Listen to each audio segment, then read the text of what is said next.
Він мріє його донести до Криму.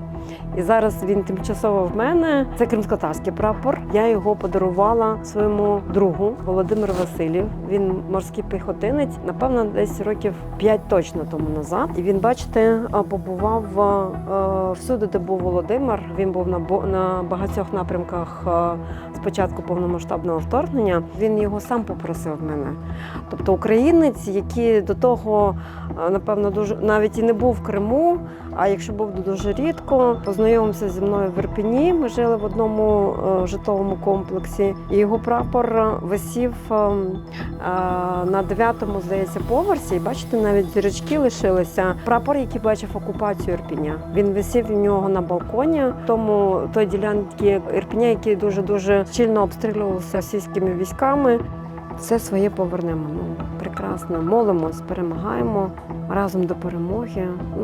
Тут кожна цитата, вона як кремень. Як би це пафосно не звучало, вони всі важливі. А як же ж? Кожен, хто тут відбивав тут свій напис, він в це вірив, в це вірить. Блакитний колір – символ волі, свободи. Це гербовий символ кримських ханів династії Гераїв. І він став тепер символом і нашого прапору.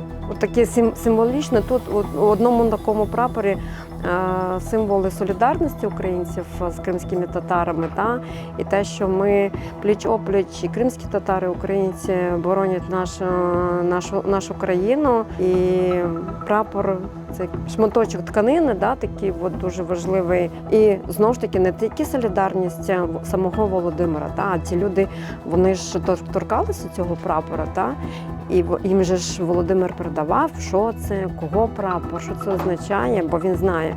І вони погоджувалися з тим, що кримські татари – братній народ, і солідарність – це важливо.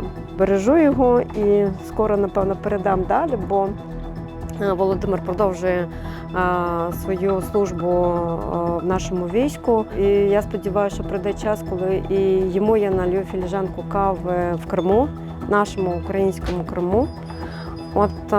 От така історія. Дуже така, аж до кому в горлі. Сподіваюся, разом з нами всіма побачать і вільний Крим, мою батьківщину.